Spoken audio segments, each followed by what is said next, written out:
Hello everyone, फिर से एक बार आपका परम एजुकेशन में स्वागत। एक जानकारी देना चाहूँगा।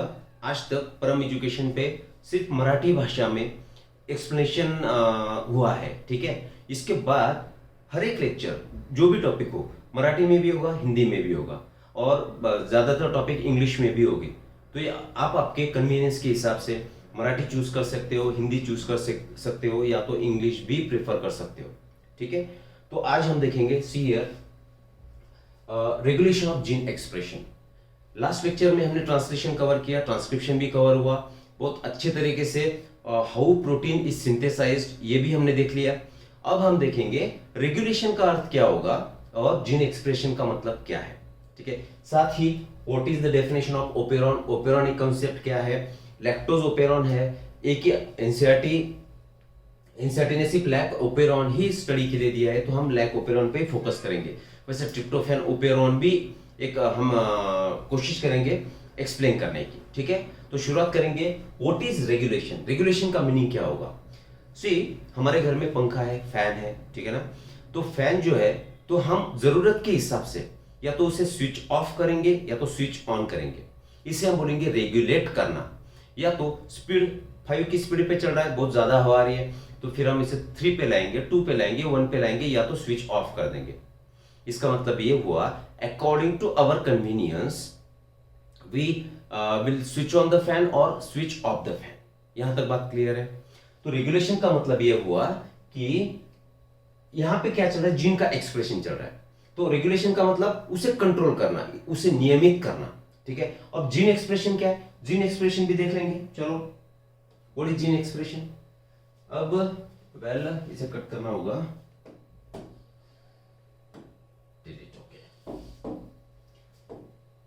बात हमारी ये हो रही है अभी कि what is gene expression. Gene expression हम किसे कहेंगे।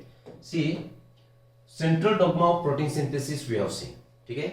उसमें हमने क्या देखा, डीएनए है, डीएनए की जो भी कोडेड लैंग्वेज है that was copied to mRNA. MRNA के साथ अभी लैंग्वेज ट्रांसफर हुई। This is your DNA.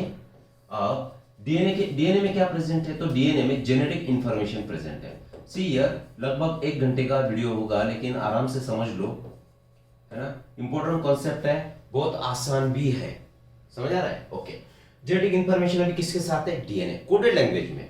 तो ये इंफॉर्मेशन अब किसके साथ आई, एमआरएनए के। डिटेल में हम देख चुके हैं ट्रांसक्रिप्शन में, फिर से चाहो तो ट्रांसक्रिप्शन आप देख सकते हो, राइट। तो ये प्रोसेस को हमने नाम दिया था ट्रांसक्रिप्शन। क्या नाम दिया, ट्रांसक्रिप्शन। तो ट्रांसक्रिप्शन का मतलब ये हुआ कि जो भी इंफॉर्मेशन डीएनए के साथ थी उसे हमने ट्रांसक्राइब किया, मतलब कॉपी किया। As it is copy, it was copied to mRNA. हाँ, थोड़े से डिफरेंसेस उसमें जरूर थे कि थायमिन की जगह यूरासिल आया था, है ना, लेकिन इंफॉर्मेशन तो सेम ही है।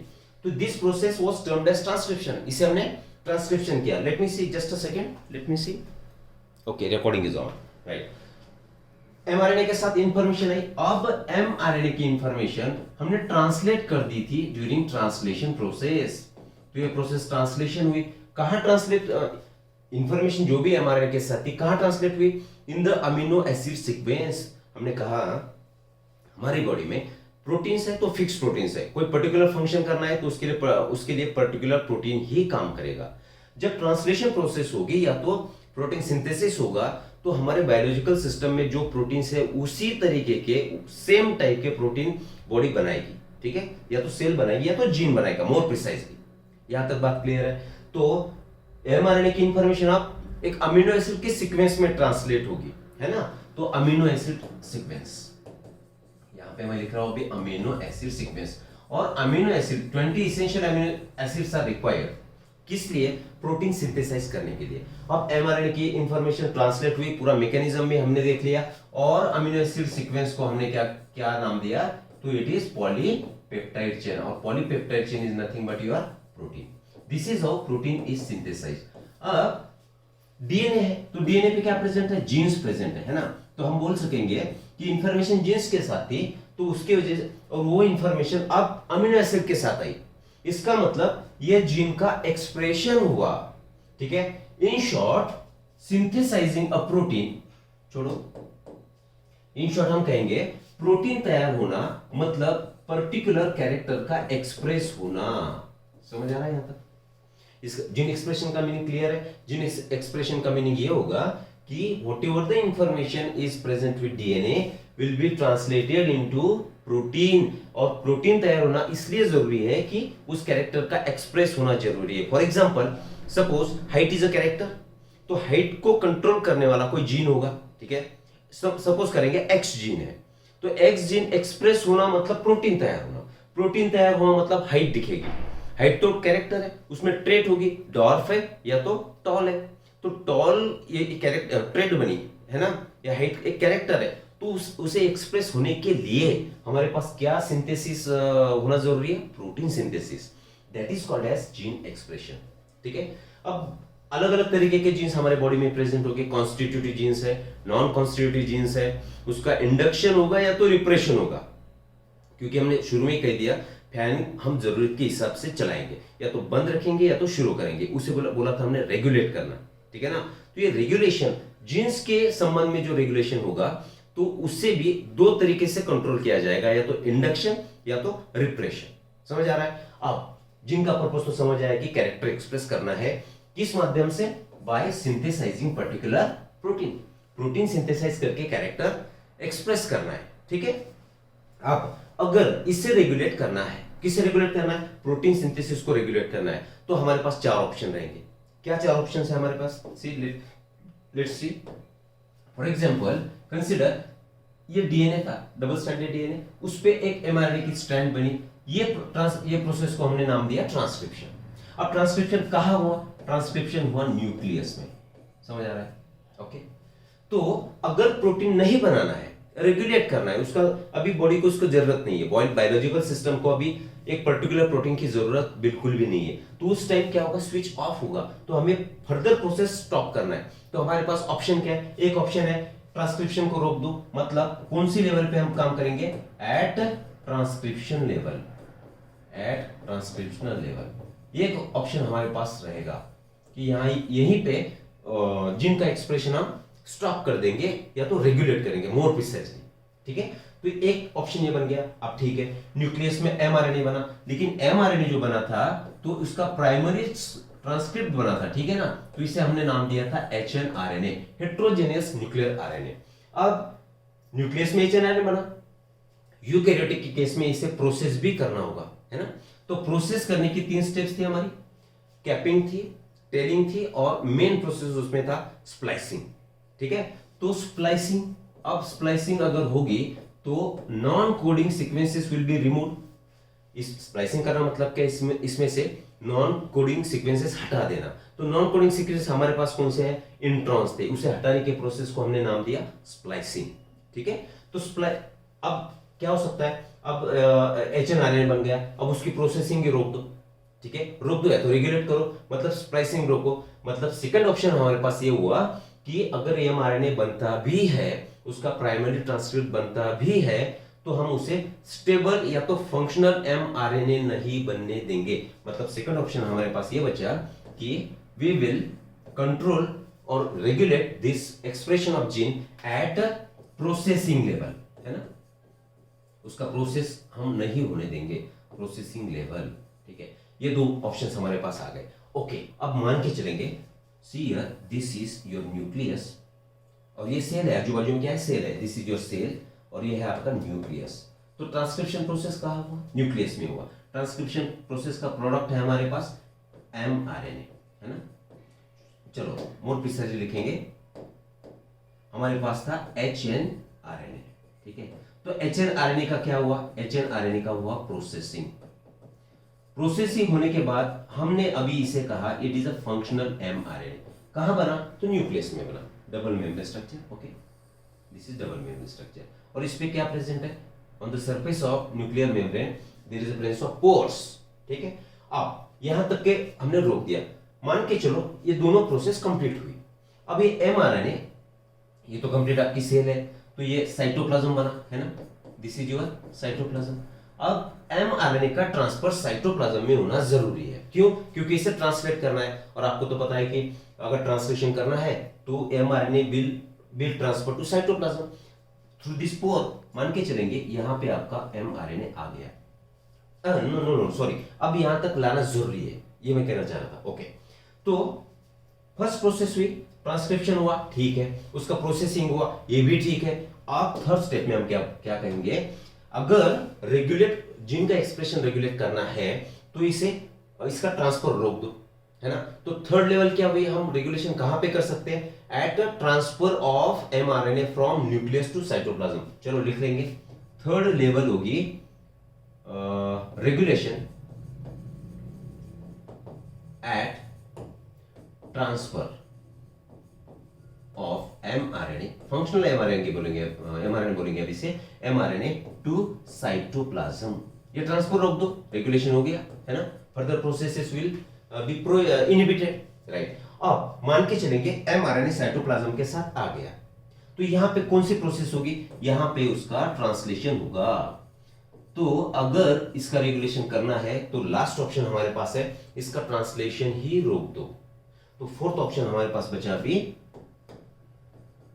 at translation level. This is how at different levels we can regulate protein synthesis, that is expression of gene. ठीक है, यहां तक बात समझिए, राइट। अब सेकेंड क्वेश्चन हम देखेंगे, हाउ और why genes are express. Genes express क्यों हो गया, अभी तो देखा, प्रोटीन्स तैयार हो गए, प्रोटीन तैयार हुए, कैरेक्टर एक्सप्रेस होगा, इसलिए जीन का एक्सप्रेशन होना जरूरी है। उसका एग्जांपल के साथ समझ लेंगे। एग्जांपल क्या है, फॉर एग्जांपल लेंगे हम ई कोलाई का, प्रोकैरियोट बैक्टीरिया का एग्जांपल लेंगे। मान के चले कि लैक्टोज, नॉर्मल एनर्जी का सोर्स ई कोलाई के पास होगा ग्लूकोज। अगर ग्लूकोज अवेलेबल नहीं है, ठीक है ना, तो ग्लूकोज की जगह कौन लेगा, सराउंडिंग मीडियम में अगर ई कोलाई के आजू बाजू में अभी लैक्टोज पड़ा हुआ है, ठीक है ना, ये आपकी ई कोलाई की सेल है, राइट। तो लैक्टोज का यूटिलाइजेशन अभी ई कोलाई को करना है, this is your E coli lactose का यूटिलाइजेशन कब कर पाएगा, जब ई कोलाई में बीटा गैलेक्टोसिडेज एंजाइम बनेगा, ठीक है, बीटा गैलेक्टोसाइडेज। अगर ये एंजाइम ई कोलाई बना पाएगा, ठीक है, तो यही काम करेगा लैक्टोज पर, क्योंकि लैक्टोज तो डाइसैकेराइड है, glucose is monosaccharide, as it is glucose can be used. Glucose तो जैसी भी अवस्था में उसे ई कोलाई यूज कर लेगा, लेकिन ये लैक्टोज डाइसैकेराइड, अब इसका हाइड्रोलाइसिस करना होगा, और हाइड्रोलाइसिस करने के बाद आपको मिलेगा ग्लूकोज और गैलेक्टोज। यहां तक समझ आया। मैं ये अभी बात क्या हो रही है हमारी, कि अगर ई कोलाई को लैक्टोज को as a energy source use करना है तो क्या करना होगा, बीटा गैलेक्टोसाइडेज एंजाइम बनाना होगा, ठीक है। बीटा गैलेक्टोसाइडेज बनेगा तो ये लैक्टोज पे काम करेगा, और लैक्टोज का क्या होगा, लैक्टोज का ब्रेकडाउन होगा। लैक्टोज का ब्रेकडाउन होके जो प्रोडक्ट मिलेगा, that is your energy source glucose. Now this glucose will be used by E coli. यहां तक बात समझ आई। ऑन द कॉन्ट्ररी, अब बीटा गैलेक्टोसाइडेज क्यों बनाना पड़ा, क्यों, क्योंकि आजू बाजू में लैक्टोज था। अब 2 मिनट ये कंसीडर करो, आजू बाजू में लैक्टोज नहीं है, अब लैक्टोज इज एब्सेंट। अगर लैक्टोज ही एब्सेंट नहीं है तो बीटा गैलेक्टोसिडेज बनाने की बिल्कुल भी आवश्यकता नहीं है। क्यों, बना के भी क्या होगा, अगर बन भी गया तो लैक्टोज तो अवेलेबल नहीं है, क्योंकि इसका काम क्या है, लैक्टोज को ब्रेक करना, हाइड्रोलाइसिस करना, और उसके बाद एनर्जी सोर्स ऑब्टेन करना। इसका मतलब ये हुआ, जब भी बॉडी में, बायोलॉजिकल सिस्टम में पर्टिकुलर फंक्शन की जरूरत होगी तभी जीन का एक्सप्रेशन होगा, अगर जरूरत नहीं है तो एक्सप्रेशन नहीं होगा। That means those genes will be acting as switch on and switch off mechanism। इस switch on और switch off mechanism से काम होगा, समझ आ रहा है। इससे क्या होगा, सेल की एफिशिएंसी बढ़ेगी, ठीक है। अब 2 तरीके के जीन्स हो गए, एक टाइप ऐसा होगा कि जीन्स का कि जो कंटिन्यूअसली एक्सप्रेस होते रहेंगे, उनका एक्सप्रेशन कंटिन्यूअस रहेगा, कॉन्स्टेंटली रहेगा, मतलब हमेशा all the time it would be expressing, है ना। और दूसरे जीन्स ऐसे होंगे, जब बॉडी को उसकी जरूरत होगी उस टाइम ही उसका एक्सप्रेशन होगा, मतलब जरूरत पड़ने पे ऑन हो जाएगा और अगर जरूरत नहीं है तो ऑफ हो जाएगा, ठीक है। तो 2 तरीके के जीन्स हम यहाँ पे देखेंगे। सो इसके साथ ही एक इंफॉर्मेशन और लेंगे हम, जैसे ऑपरेशन ऑफ दिस जीन्स, है ना। मान के चलो एम्ब्रायो आपके बॉडी में बन गया, तो एम्ब्रायो का क्या होना जरूरी है, एम्ब्रायो का डेवलपमेंट होना जरूरी है। तो एम्ब्रायो डेवलप होगा, डेवलप होने के बाद उसका डिफरेंशिएशन होना जरूरी है। क्यों, मॉर्फोजेनेटिक मूवमेंट्स भी जरूरी होगी ना, राइट, क्योंकि नो मॉर्फोजेनेटिक मतलब ऑर्गन फॉर्मेशन। तो इसका डिफरेंशिएशन भी होगा। तो ये जो डिफरेंशिएशन होगा या तो इसका डेवलपमेंट होगा, तो ये पर्टिकुलर जीन का काम नहीं है ना। तो इस टाइम क्या होगा, बहुत सारे जीन्स इकट्ठा हो गए, मतलब क्लस्टर ऑफ जीन, क्लस्टर माने group of gene will coordinate this activity of development and differentiation of embryo. और उसी चीज को हम बोलने आगे कहेंगे, that is called as operon. समझ आया? अब ये बात समझे, ठीक है। आगे देखेंगे, वेल व्हाई जीन्स आर, अब why genes are expressed, do you understand this? Yes, now hope यहां तक आपको सब समझ आया। आगे बढ़ेंगे, दो टाइप के हमारे पास जीन्स हो गए, कॉन्स्टिट्यूटिव जीन और नॉन कॉन्स्टिट्यूटिव जीन्स। अब इसका मतलब क्या हुआ, सी पहला टाइप लेंगे हम कॉन्स्टिट्यूटिव जीन्स। ऐसे जीन्स बायोलॉजिकल सिस्टम में या तो हमारे सेल में या तो क्रोमोसोम पे, मोर प्रिसाइसली डीएनए पे, ऐसे जीन्स प्रेजेंट होंगे कि जिसका एक्सप्रेशन एक कांस्टेंट होगा, means these are continuously expressed, continuously expression होगा, कंटिन्यूअसली एक्सप्रेस्ड जीन्स, है ना। मतलब continue there will be formation of product. अब प्रोडक्ट क्या है, प्रोटीन सिंथेसिस का प्रोडक्ट ऑब्वियसली क्या होगा, या तो कुछ एंजाइम बनेगा या तो प्रोटीन बनेगा। तो ऐसे जीन्स बायोलॉजिकल सिस्टम में कि जिसका एक्सप्रेशन कॉन्स्टेंटली होगा, ऑल द टाइम एक्सप्रेशन होगा और उसके प्रोडक्ट तैयार होते रहेंगे। क्यों? बॉडी को उसकी जरूरत है। क्यों जरूरत है? Because for normal functioning cell requires it, for normal cellular functioning this continuous expression is required. अब इस टाइप की जो जीन्स होगी, आप उसे कहोगे कॉन्स्टिट्यूटिव टाइप ऑफ जीन्स। उदाहरण अगर लेना है तो ग्लाइकोलाइसिस, ये प्रोसेस तो हमेशा हमारे बॉडी में घट रही है, ठीक है। तो ग्लाइकोलाइसिस के लिए जो भी जीन्स रहेंगे उसका एक्सप्रेशन कंटिन्यू होना जरूरी है। दूसरा हम एग्जांपल लेंगे, for example your ATP synthesis या तो एटीपी सिंथेसिस, ये जो एंजाइम है इसकी भी एज ए एनर्जी सोर्स काम करना है बॉडी में, तो इसका भी एक्सप्रेशन होना जरूरी है। तो ऐसे जीन्स कि जिसका एक्सप्रेशन या तो product formation in the form of protein और एंजाइम, ये लगातार होते रहेगा, नॉन स्टॉप होते रहेगा। क्यों? क्योंकि सेल को उसकी जरूरत है। इस टाइप को जीन्स को हमने नाम दिया कॉन्स्टिट्यूटिव टाइप ऑफ जीन्स, ठीक है। अब दूसरा टाइप है हमारे पास नॉन कॉन्स्टिट्यूटिव जीन्स। वेल, वो भी लिख लेंगे, नॉन कॉन्स्टिट्यूटिव जीन्स, ठीक है। नॉन कॉन्स्टिट्यूटिव जीन्स को हम दूसरी भाषा में लग्जरी जीन्स भी बोल सकेंगे। अब लग्जरी मतलब क्या?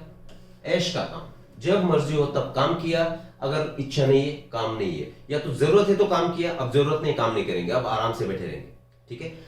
ऐसे भी जीन्स हमारे सिस्टम में प्रेजेंट होंगे।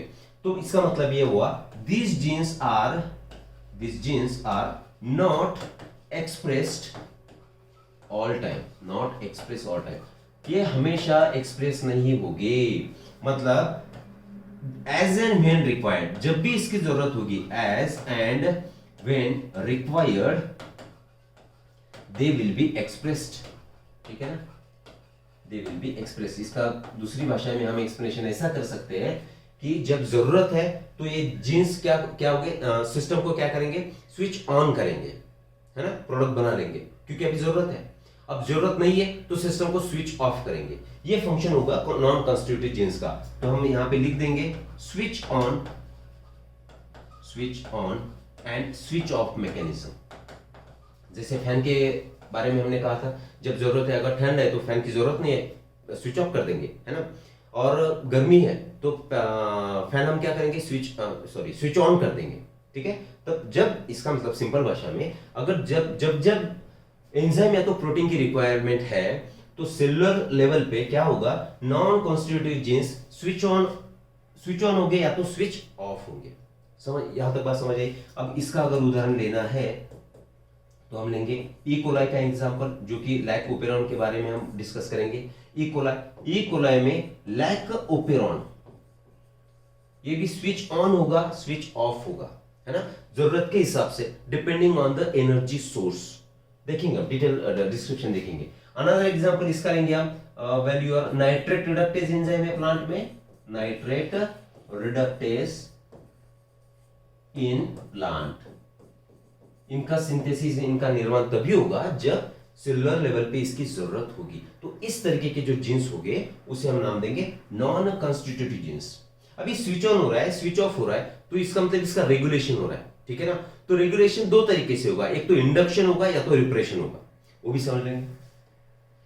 क्या होगा उसका? Regulation of genes by induction and repression. What do you understand by this terms? Well see here, पहला लेंगे हम इंडक्शन, इंड्यूस करना। इंडक्शन, इंडक्शन का मतलब समझते हो? अगर कोई चीज बंद है तो उसे शुरू करना, उसे हम बोलेंगे इंडक्शन करना। और जो चीज उसे इंडक्शन करेगी तो उसे बोलेंगे हम इंड्यूसिबल। अब हमारी चर्चा किस बारे में होगी? हमारी चर्चा होगी ओपेरॉन के बारे में, ठीक है ना। तो ओपेरॉन क्या है? Operon, operon is a sorry group of genes कि सब जीन्स इकट्ठा होकर के कॉमन फंक्शन करेंगे। इस तरीके के जितने भी जीन्स होंगे उसका जो सिस्टम होगा, उसका जो ग्रुप होगा, उसे हम नाम देंगे ओपेरॉन, ठीक है ना। तो इंडक्शन, ठीक है, इंडक्शन क्या है? मान के चलो सबस्ट्रेट है। अब सबस्ट्रेट कोई भी हो सकता है, एनर्जी सोर्स ग्लूकोज होगा या तो लैक्टोज होगा, क्योंकि लैक ओपेरॉन हमें देखना है। तो लैक ओपेरॉन का लॉन्ग फॉर्म क्या है? लैक्टोज ओपेरॉन, है ना, कि लैक्टोज विल बी सबस्ट्रेट। मान के चलो अब सबस्ट्रेट है, सबस्ट्रेट क्या करेगा? जब भी एंट्री करेगा, when the substrate would enter into the cellular system, cell में सबस्ट्रेट ने एंट्री कर दी तो ये बनाएगा एंजाइम्स। अब एंजाइम कैसे कैसे बनेंगे? एंजाइम्स बनेंगे ट्रांसक्रिप्शन और ट्रांसलेशन से, मतलब प्रोटीन सिंथेसिस बोलेंगे हम इसे। क्या होगा? ट्रांसक्रिप्शन और ट्रांसलेशन होगा, ठीक है। और उसका प्रोडक्ट क्या है? आपका एंजाइम है।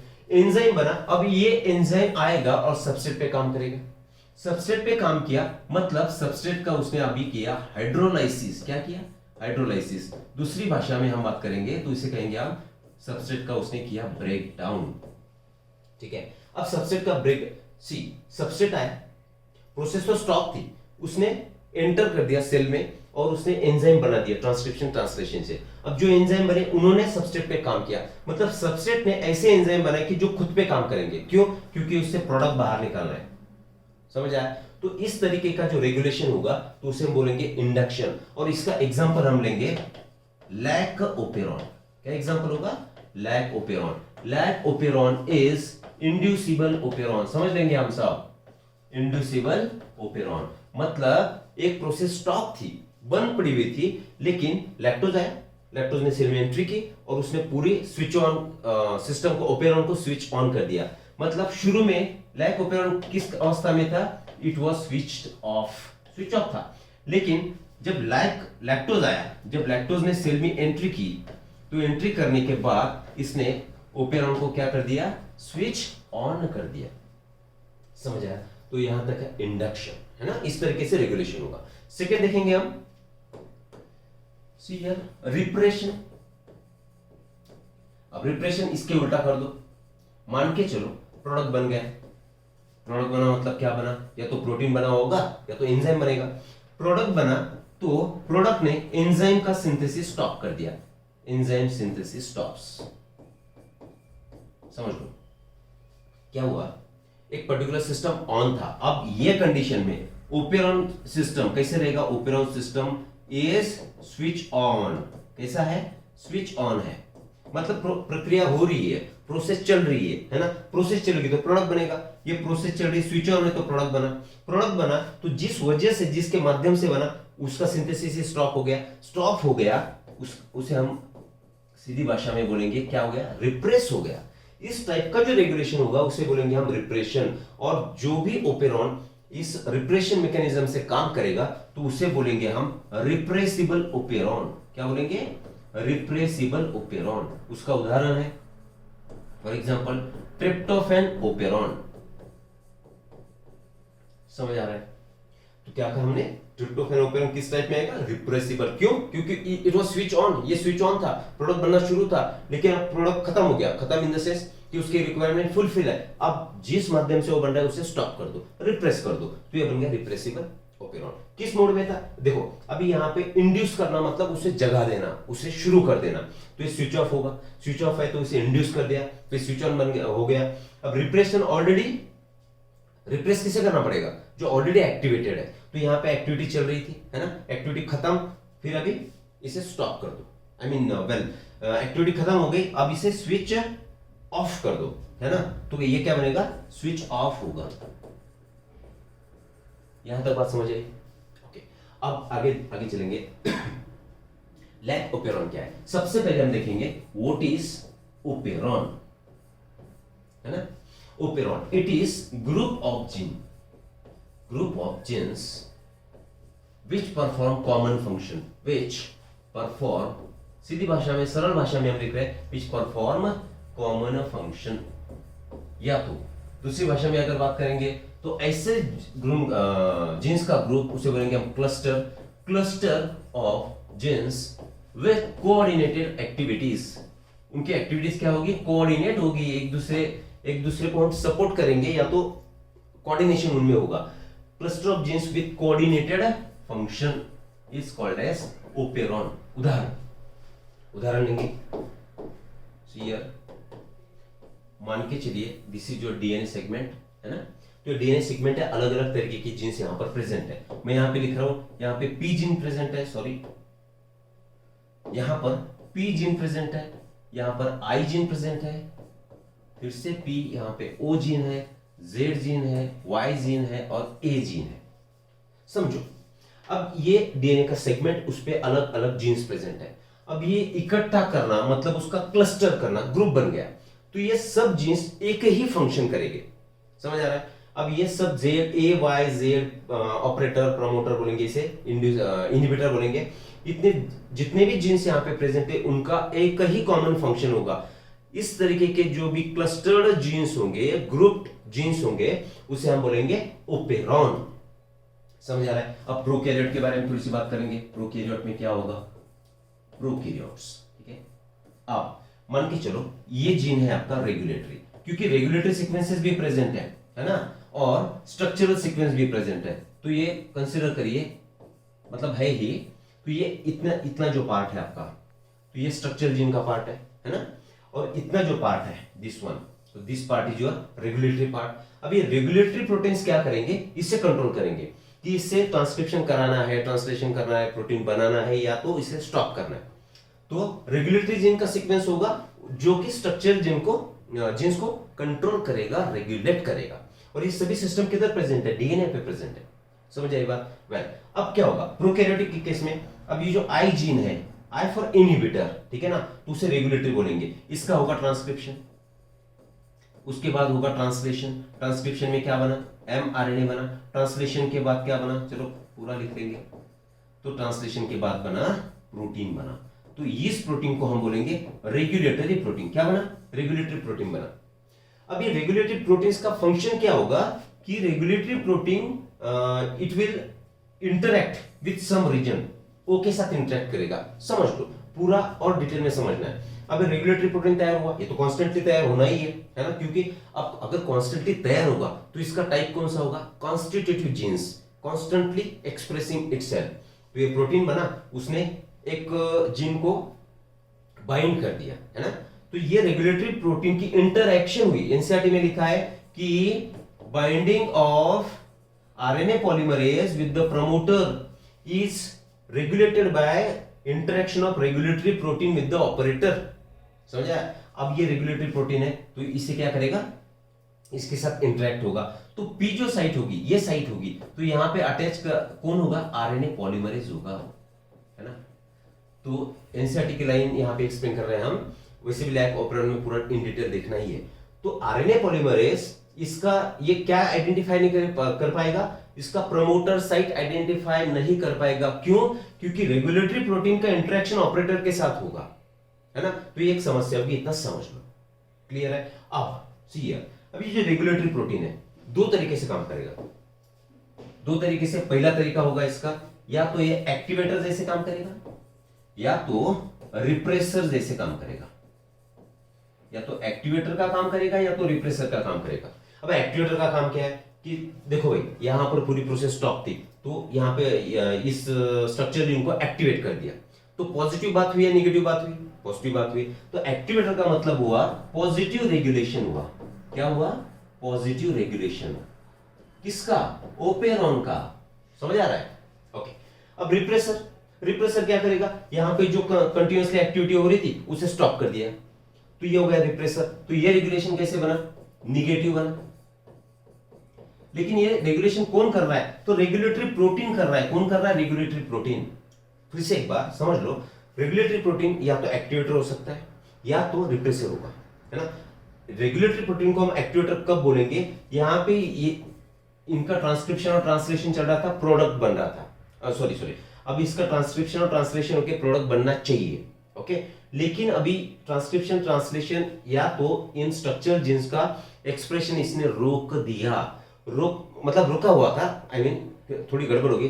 फिर से एक बार सी हियर, अब यहाँ पे ट्रांसक्रिप्शन होगा, एमआरएनए बनेगा, ट्रांसलेशन होगा, प्रोटीन बनेगा, ठीक है। यहाँ तक ये प्रोसेस एक्चुअल में होना चाहिए, लेकिन यहाँ पे स्टॉप है, क्लियर है, ये प्रोसेस स्टॉप है। तो रेगुलेटरी जीन क्या करेगा, ये प्रोसेस शुरू कर देगा, एक्टिवेट कर देगा। तो कैसे काम किया, एक्टिवेटर जैसे काम किया। तो ये रेगुलेशन क्या बना, पॉजिटिव रेगुलेशन बना। अब क्लियर है, राइट। गड़बड़ हुई थी थोड़ी सी बताने में, वेल अब मान के चलेंगे यहाँ पे प्रोसेस चल रही है ना, यहाँ पे प्रोसेस चल रही है, लेकिन रेगुलेटरी प्रोटीन ने गड़बड़ कर दी, ये प्रोसेस को स्टॉप कर दिया।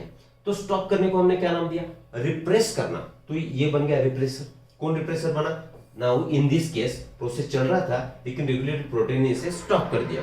स्टॉप कर दिया मतलब निगेटिव बात हो गई, तो इसे बोलेंगे हम निगेटिव रेगुलेशन। क्या बोलेंगे, निगेटिव रेगुलेशन। अब हम डिस्कस करने वाले हैं lac operon. Here lac stands for lactose और ओपेरॉन तो डेफिनेशन यहाँ पे हमने लिख दी। वेल तो लैक ओपेरॉन के बारे में शुरू में हम बोलेंगे, शुरू में हमने बोला था इट इज इंड्यूसिबल टाइप, क्योंकि जब लैक्टोज एंट्री करेगा तो फर्दर प्रोसेस इंड्यूस हो जाएगी, शुरू हो जाएगी, तो इंड्यूसिबल टाइप बन गया, इंड्यूसिबल ओपेरॉन। दूसरा हम इसे बोल पाएंगे इट इज ऑपरेटेड बाय और रेगुलेटेड बाय निगेटिव रेगुलेशन। कैसे ऑपरेशन होगा लैक ओपेरॉन का, निगेटिव रेगुलेशन हम उसे कहेंगे। निगेटिव क्यों निगेटिव, क्योंकि ये रिप्रेस करने वाला है, आगे समझ आ जाएगी बात। इतना ध्यान में रखो कि लैक ओपेरॉन का रेगुलेशन होगा निगेटिव रेगुलेशन, और it is inducible type of your operon. Clear है बात, ओके। चलो आगे बढ़ेंगे। अब लैक ओपेरॉन के बारे में चलो, ये है आपका ओपेरॉन। ओपेरॉन समझ आया। अब ओपेरॉन का मतलब ये हुआ, यहां पर अलग अलग जीन्स प्रेजेंट है, ग्रुप ऑफ जीन है। यहां पे मैं लिख रहा हूं पी, ये है आई, ये पी ओ, यहां पे जेड वाई और ए, ठीक है। तो समझने के लिए यहां पे कंपार्टमेंट हम कर देंगे।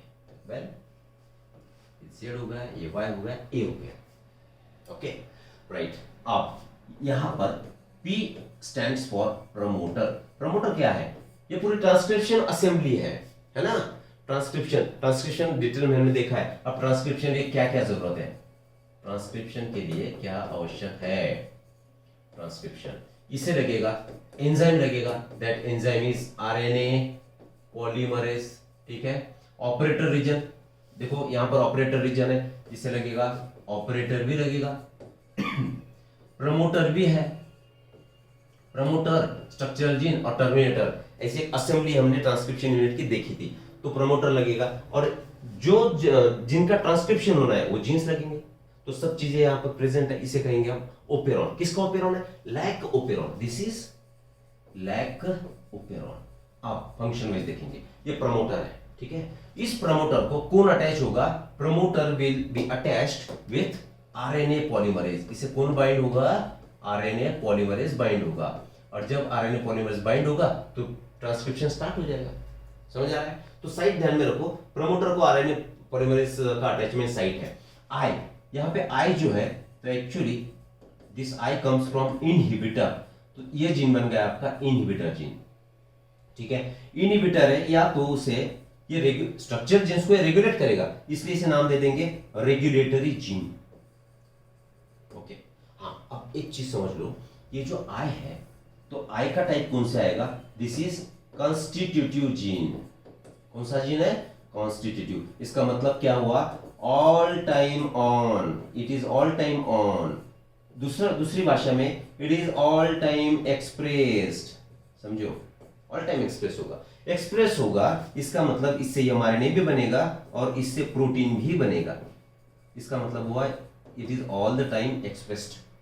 यहां तक बात समझ आई। अब ये है आपका ऑपरेटर।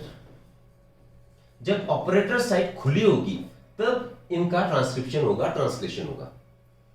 क्लियर है। अब जेड जीन के बारे में, these are your structural genes. Structural genes, structural gene तो इससे। अब यूकैरियोट है, यूकैरियोट में जीन जीन कैसा होगा? पॉलीसिस्टोनिक gene is present in eukaryote, sorry prokaryotes. पॉलीसिस्टोनिक का मतलब पॉलीसिस्टोन, सिस्टोन हमने सेपरेटली हम देख चुके हैं, फिर भी cistron is unit of function और it will be responsible for polypeptide synthesis. क्या बनाएगा? प्रोटीन का सिंथेसिस करेगा, पॉलीपेप्टाइड चेन का सिंथेसिस करने का काम सिस्टोन। तो ये पॉलीसिस्टोनिक कंडीशन, इसका मतलब ये हुआ यहां पे भी एक सिस्टोन है, यहां पे एक सिस्टोन है और यहां पर भी एक सिस्टोन है। तो this is पॉलीसिस्टोनिक transcriptional unit of prokaryotes. अब जेड जीन का काम क्या है, वाई जीन का काम क्या है और ए जीन का काम क्या है? अब तीनों का क्या होगा? ट्रांसक्रिप्शन। तो ट्रांसक्रिप्शन होने के बाद बनेगा आपका एमआरएनए। क्या बना? एमआरएनए। ओके।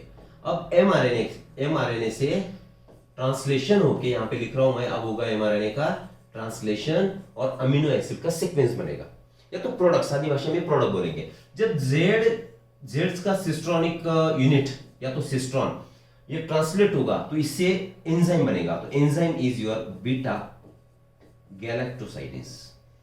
बीटा गैलेक्टोसाइडेज, समझ आ रहा है? जेड जीन ये सिस्टोन है, ये क्या बनाएगा? Beta galactosidase enzyme. एंजाइम है, तीनों भी एंजाइम्स है, ठीक है ना? ये एंजाइम बनाएगा। अब इसका भी ट्रांसलेशन हुआ, किसका? वाई का। तो इसने बनाया एंजाइम परमीएज। और ए जीन का ट्रांसलेशन होके, एक्सप्रेशन होके, इसने बनाया ट्रांस एसिटाइलेज। क्या बनाया? ट्रांस एसिटाइलेज बनाया। अब बात क्या क्या चल रही थी हमारी? ओपेरॉन है। अब ये इकट्ठा काम कर रहे हैं, है ना? कोऑर्डिनेटेड एक्टिविटी है सबकी, और कॉमन पर्पस क्या है? लैक ओपेरॉन के बारे में बात हो रही है, तो कॉमन पर्पस है इसे बनाना, इसे बनाना और इसे बनाना। अब तो बन गया, ठीक है? फंक्शन इज असाइन, ए का फंक्शन क्या है? ट्रांस एसिटाइलेज को बनाना, वाई का फंक्शन है परमीएज को बनाना, और जेड का फंक्शन है बीटा गैलेक्टोसाइडेज एंजाइम का काम, उसको बनाना, सिंथेसाइज करना। अब ये अगर बनेंगे तो इनका कोई फंक्शन होगा। क्या फंक्शन होगा? बीटा गैलेक्टोसाइडेज क्या करेगा? बीटा गैलेक्टोसाइडेज आपका काम करेगा लैक्टोज पर, ठीक है ना? क्योंकि लैक ओपेरॉन हम देख रहे हैं। अब एनर्जी का सोर्स लैक होगा तो लैक्टोज का हाइड्रोलाइसिस करके उससे एनर्जी सोर्स को सेपरेट करना। कौन एनर्जी सोर्स होगा? ग्लूकोज, क्योंकि लैक्टोज इज द डाइसैकेराइड, उसका हाइड्रोलाइसिस होगा। तो हाइड्रोलाइसिस करने का काम होगा बीटा गैलेक्टोसाइडेज का, कि ग्लूकोज अवेलेबल हो पाए, ठीक है? ये काम हो गया बीटा गैलेक्टोसाइडेज। अब परमीएज है। परमीएज नाम में देखो, परमिएबिलिटी मतलब एक जगह से दूसरी जगह ट्रांसफर होने की एबिलिटी, है ना? ट्रांसफर होने की एबिलिटी। परमीएज मतलब it allows entry of lactose into cell. Lactose energy का सोर्स होगा किसके लिए? ई कोलाई के लिए। तो उसे सेल में एंट्री करनी होगी। अगर सेल में लैक्टोज को एंट्री करना है तो इसे कौन मदद के सहायता कौन करेगा? तो परमेज एंजाइम करेगा इनटू सेल, ठीक है? फंक्शन समझ आ रहा है? अब नीट में इस तरीके के क्वेश्चन पूछ सकते हैं। फंक्शन बताओ, जेड जीन का फंक्शन क्या है, वाई का क्या है, ए का, तो पूरा एक एक एक समझ लेंगे। ट्रांस एसिटाइलेज का फंक्शन क्या है? क्या फंक्शन होगा? Transfer, trans means change the position, transfer कर देना, transfer of acetyl group to beta galactosidase. Beta galactosidase, समझ आ रहा है? अब ये तीन अलग अलग एंजाइम अलग अलग फंक्शंस करेंगे और glucose will be freed from lactose, lactose से फ्री होगा और अब ई कोलाई इसे यूटिलाइज कर पाएगा, इसका वापर कर पाएगा। यहां तक बात समझ आई? अब अलग अलग हिस्से हमने देख लिए। ये पॉलीसिस्टोनिक कंडीशन है, इससे अलग अलग एंजाइम्स तैयार हो गए, किसका काम क्या है ये भी समझ लिया। अब फिर से एक बार सेपरेटली समझ लेंगे। अब क्या होगा? मान के चलो, वेल वेल वेल वेल, ये है आपका, ये क्या है आपका? ओपेरॉन, ठीक है? ये ओपेरॉन पे यहां पे promoter, inhibitor, again promoter, operator, Z gene structure gene है, वाई जीन और ए जीन। तो ये पूरा पार्ट क्या हुआ? आपका स्ट्रक्चरल जीन हुआ, धीमी गति से समझ लेना है स्ट्रक्चरल जीन। और इतना पार्ट क्या हुआ, तो रेगुलेटर जीन का पार्ट हुआ। एक्चुअल में रेगुलेटर जीन इसे कहेंगे आप, है ना, तो ये रेगुलेटर जीन होगा। चलो मोर प्रिसाइज, तो ये पार्ट इससे कंट्रोल करेगा। मान के चलेंगे दिस इज योर सेल, ये क्या है आपकी सेल, और सेल में ये डीएनए तो पूरा फंक्शन चल रहा है। ओके, तो किसका सेल है, सेल ऑफ ई कोलाई। अब ई कोलाई के आजू बाजू में सराउंडिंग मीडियम में क्या प्रेजेंट है, एनर्जी का सोर्स प्रेजेंट है। कौन सा सोर्स प्रेजेंट है, glucose is the energy source available है। ठीक है, अब तो सीधे तरीके से आएगा, ई कोलाई में चला आएगा और ई कोलाई इसका यूटिलाइजेशन करेगा, इसका वापर करेगा, यूज करेगा। समझ आए बात। ओके, हमने बोला था कि रेगुलेटरी जीन है, ये तो कॉन्स्टिट्यूटिव है, कॉन्स्टेंटली ऑपरेट होते रहेगा, एक्सप्रेस होते रहेगा, तो इसका होगा ट्रांसक्रिप्शन। ये तो कंटिन्यू प्रोसेस है, all the time it is on this process. Transcription से क्या बना, एमआरएनए बना। चलो वो भी लिख लेंगे, एमआरएनए बना। एमआरएनए का होगा ट्रांसलेशन, और ट्रांसलेशन होके बनेगा प्रोटीन। मान के चलेंगे ये प्रोटीन बन गया। क्या बन गया, protein.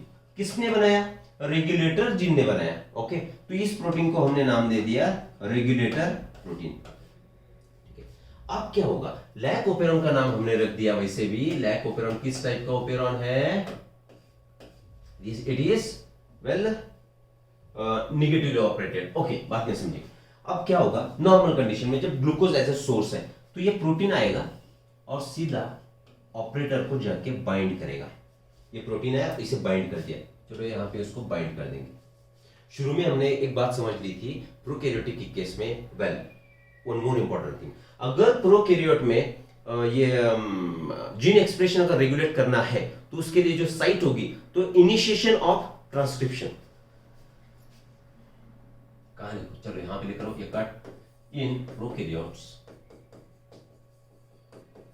regulation is at initiation of transcription। जब भी ट्रांसक्रिप्शन इनिशिएशन होगा प्रोकैरियोट्स में, उसी लेवल पे जीन का एक्सप्रेशन रेगुलेट करेंगे। समझ आ रहा है। ओके, अब यहां तक समझ लिया, ऑपरेटर को इसने बाइंड कर दिया। फिर से एक बार, ये रेगुलेटरी जीन है, ट्रांसक्रिप्शन हुआ, ट्रांसलेशन हुआ, प्रोटीन बना, उसे बोला हमने रेगुलेटरी प्रोटीन।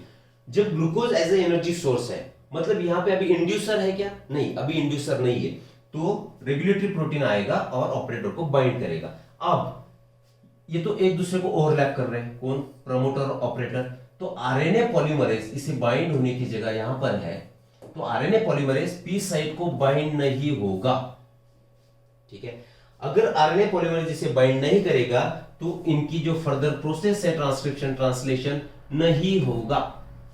समझ आ रहा है। इससे बीटा गैलेक्टोसिडेज बनना है, इससे परमियस बनना है, इससे ट्रांस एसिटाइलेज बनना है, लेकिन ऑपरेटर साइट ब्लॉक हो गई तो आरएनए पॉलीमरेज यहां पे अटैच नहीं हो पाया, तो फर्दर प्रोसेस स्टॉप हुई। ठीक है, मतलब एनसीटी का डायग्राम देखो, this happens in the absence of inducer। Inducer नहीं है क्योंकि इंड्यूसिबल ओपेरॉन है, और इंड्यूसर कौन है, इंड्यूसर लैक्टोज है। तो अगर लैक्टोज नहीं है तो फर्दर प्रोसेसेस नहीं होगी और एंजाइम का सिंथेसिस नहीं होगा। यहां तक बात क्लियर है। Okay, in the excess of inducer this will happen. अब नेक्स्ट लेवल देखेंगे। अब देखो, ये आपका फिर से एक बार ओपेरॉन, राइट, यहां पे था आपका promoter, inhibitor, that's regulatory gene, again promoter, इसको attach overlap, operator, Z gene, Y gene और ए जीन।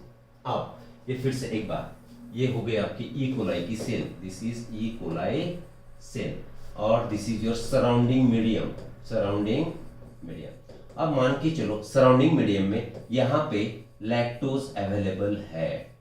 क्या अवेलेबल है, लैक्टोज अवेलेबल है। चलो इसे लिख देंगे ऐसे, लैक्टोज ये अवेलेबल है। Okay, this is your lactose. Lactose होगा या तो एलोलैक्टोज होगा, कोई फर्क नहीं है। सिर्फ लैक्टोज के हाइड्रोलिसिस के बाद जो प्रोडक्ट हमें मिलेंगे कौन से होंगे, ग्लूकोज और गैलेक्टोज। तो एलोलैक्टोज में क्या मिलेगा, D glucose D galactose, that's all. दूसरा डिफरेंस ये होगा कि लैक्टोज में योर बीटा 1,4 लिंकेज है, ग्लाइकोसाइडिक लिंकेज है, और एलोलैक्टोज में आपको बीटा 1,6 ग्लाइकोसाइडिक लिंकेज मिलेगी। ये थोड़ा सा डिफरेंस है, otherwise effect wise that similar. Lactose है या तो एलोलैक्टोज है, ठीक है ना। तो अब लैक्टोज एंटर करना है सेल में एंटर, क्योंकि आप सराउंडिंग में in surrounding of E coli glucose is absent and lactose is present as energy source. Energy का सोर्स अभी ग्लूकोज नहीं है, अब क्या अवेलेबल है सराउंडिंग में, तो क्या अवेलेबल है, लैक्टोज अवेलेबल है। उस टाइम क्या होगा, लैक्टोज है, लैक्टोज का भी सेल में एंटर करना है, तो सेल में एंट्री करने के लिए कौन हेल्प करेगा, किसका फंक्शन था, एंजाइम परमेज। हाँ, अब तो बात ये होगी कि ये इनका तो एक्सप्रेशन हुआ ही नहीं, तो परमेज बनेगा नहीं, है ना। फिर भी परमेज कहां से आ गया, always keep in mind low level of expression is always there in cell. क्या मीनिंग हुआ, देखो शुरू में हमने क्या कहा कि लैक्टोज नहीं था, ग्लूकोज सोर्स था, तो ग्लूकोज सोर्स था तो ये इनका एक्सप्रेशन हुआ नहीं, मतलब गैलेक्टोसिडेज बना नहीं, योर परमेज बना नहीं, और ट्रांस एसिटिलेज भी बना नहीं। यहां तक बात क्लियर है, ओके। अगर ये बना नहीं तो फिर परमेज तो लगेगा, लैक्टोज को एंटर करना है, परमेज तो जरूरी है। इसका मतलब हुआ एक्सप्रेशन की लेवल कम हो गई, है ना। लैक्टोज नहीं था फिर भी ये एक्सप्रेस हो रहा था, मान के चलो जब फुल्ली एक्सप्रेस होगा तो हजार मॉलिक्यूल बनेंगे, ठीक है। लेकिन अभी लो लेवल एक्सप्रेशन तो 100 तो बनेंगे, मतलब all the time in the cellular system कुछ ना कुछ मात्रा में, कुछ ना कुछ क्वांटिटी में परमेज भी होगा, गैलेक्टोसिडेज भी होगा और ट्रांस एसिटिलेज भी होगा। समझ आई बात। तो अभी लो लेवल का एक्सप्रेशन तो ऑल द टाइम है, ऑपरेटिंग मोड में है, तो परमेज है, परमेज ने इसकी एंट्री अलाउ कर दी और ये आ गया अभी अंदर। कौन आया अंदर, लैक्टोज अंदर आया। ये जीन कौन सा है आपका, ये जीन है आपका कॉन्स्टिट्यूटिव। इसका मतलब इससे क्या बनेगा, एमआरएनए ट्रांसक्रिप्शन से, और इससे बनेगा प्रोटीन, तो ये प्रोटीन बना, क्योंकि ये भी घटना कंटिन्यूअसली घटती रहेगी, क्योंकि ये कॉन्स्टिट्यूटिव जीन है, बार बार बोल रहा हूं मैं, ठीक है। तो ये बना आपका रेगुलेटरी प्रोटीन। अब नॉर्मल कंडीशन में जब ग्लूकोज था तो रेगुलेटरी प्रोटीन क्या करता था, ये आएगा, इसको अटैच करेगा और आगे की प्रोसेस स्टॉप कर देगा। समझ आया। अब लैक्टोज आया तो लैक्टोज आएगा और इसे ऐसे बाइंड करेगा। क्या करेगा, बाइंड। रेगुलेटरी प्रोटीन को अभी लैक्टोज ने बाइंड कर दिया, ये है लैक्टोज। अगर अब ये बाइंड कर दिया तो ये इनएक्टिव बन गया। कैसे बना, इनएक्टिव बना। अब इनएक्टिव बना तो ऑपरेटर साइट को जाके अटैच नहीं करेगा in the presence of lactose, because lactose act as inducer. Lactose क्या है, इंड्यूसर, इसलिए हमने नाम दिया था lac operon is inducible type of operon. Okay, अब ये अटैच हुआ, ये साइड तो फ्री है, ये साइड फ्री है तो क्या होगा, ये साइड फ्री है तो इससे अटैच करेगा आपका आरएनए पॉलीमरेज। अब आरएनए पॉलीमरेज अटैच हुआ, आरएनए पॉलीमरेज अटैच हुआ मतलब ट्रांसक्रिप्शन यूनिट ऑन हो गया। शुरू में initially it was of, initially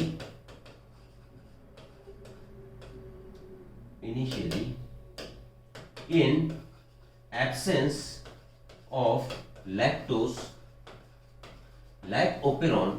operon was off।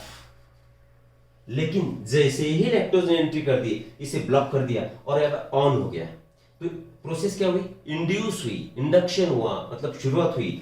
अब इसका होगा, तीनों का भी क्या होगा, ट्रांसक्रिप्शन, और इससे बनेगा एमआरएनए। और एज वी हैव सेड, क्या बात की थी हमने कि इट इज अ पॉलीसिस्टोनिक जीन, मतलब यहाँ पे एक सिस्टोन है, यहाँ पे एक सिस्टोन है, यहाँ पे एक सिस्टोन है, तो इससे एक प्रोटीन बनेगा, एंजाइम बनेगा। तो किसका सिंथेसिस होगा, बीटा गैलेक्टोसाइडेस यहाँ पे सिंथेसाइज होगा, ठीक है। अब इससे कौन बनेगा, परमेज बनेगा, ठीक है। और इससे क्या बनेगा, तो ट्रांस एसिटाइलेज बनेगा, ट्रांस एसिटाइलेज। क्लियर है, मतलब शुरू में ऑफ था, लैक्टोज आया, इसे स्टॉप कर दिया, साइट खुल गई, आरएनए पॉलीमरेज अटैच हुआ तो इसका ट्रांसक्रिप्शन हुआ और ट्रांसलेशन होके प्रोडक्ट्स बने, क्योंकि पॉलीसिस्टोनिक यूनिट है। प्रोकैरियोट देख रहे हैं हम, ठीक है। अब ये बन गया, अब ये क्या करेगा, लैक्टोज पे काम करेगा, इसने लैक्टोज पे काम किया, अब लैक्टोज को ब्रेक कर दिया, ग्लूकोज और गैलेक्टोज में ब्रेक कर दिया, तो glucose as energy source, now this will be used by E coli, energy मिल गई है ना, तो परमेज की भी लेवल बढ़ गई, ट्रांस एसिटाइलेज की भी लेवल बढ़ गई, मतलब इस ये प्रोसेस कंटिन्यू हुई, मतलब ओपेरॉन स्विच ऑन हुआ।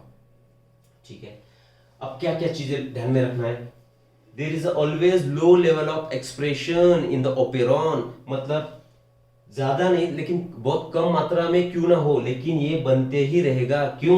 क्योंकि जब इंड्यूसर आएगा, इंड्यूसर कौन है? लैक्टोज है, तो इसे एंट्री करने के लिए परमेज लगेगा, परमेज एंटर कराएगा और इसे बाइंड करेगा, प्रोसेसेस होगी, अब इसका निर्माण होगा। अब ये तीनों का कॉमन फंक्शन क्या होगा कि लैक्टोज को ब्रेक करके ग्लूकोज का सोर्स अवेलेबल करना है। तो this is how your lac operon operates. ध्यान में रखना है कि the regulator protein, it is constituted type, it will always on, it will always synthesize regulatory protein। क्यों? क्योंकि इसे फर्दर प्रोसेसेस ऑपरेट करना है। अब ये नॉर्मल अटैच होगा तो ऑपरेटर को होगा, इससे अटैच होगा तो आरएनए पॉलीमरेज बाइंड नहीं होगा, है ना, राइट। ओके, होप यहां तक सब चीजें क्लियर होगी। हमने देखा constitutive gene, non constitutive genes, inducible operon क्या है, बाकी भी एनसीईआरटी में एग्जांपल्स है ओपेरॉन्स के, जैसे ट्रिप्टोफैन ओपेरॉन है, ara operon, arabinose operon, then your lac operon तो हमने देख लिया, valine operon, these are different types of operon. इसमें ट्रिप्टोफैन ओपेरॉन जो है तो रिप्रेसिबल टाइप में आएगा, दैट मींस व्हाट, उसे रिप्रेस करना होगा, इसने इंड्यूस किया, तो ट्रिप्टोफैन में क्या होगा, जेड वाई ए की जगह यहाँ पे जीन्स हो गए A B C D E, और ये ऑन होगा, मतलब ये प्रोसेस कंटिन्यू शुरू है। जब रिप्रेसर आएगा, ट्रिप्टोफैन आएगा, तो ये प्रोसेस को स्टॉप करेगा, मतलब रिप्रेसर की केस में इनिशियली क्या होगा, तो ऑन होगा, operon will be switched on, लेकिन उसे अभी प्रोडक्ट बन गया तो उसको क्या करना है, ऑफ करना है ना, राइट। होप यहां तक के सब चीजें क्लियर है। अब इसमें से आप देख each and every point we have clear, right. Well, मिलेंगे अभी नेक्स्ट पॉइंट के साथ नेक्स्ट लेक्चर में। फिर से एक बार, मराठी में भी लेक्चर्स हो गए, हिंदी में भी हो गए, इंग्लिश में भी हो गए, according to your preference you could choose any one of this and watch it. Thank you very much.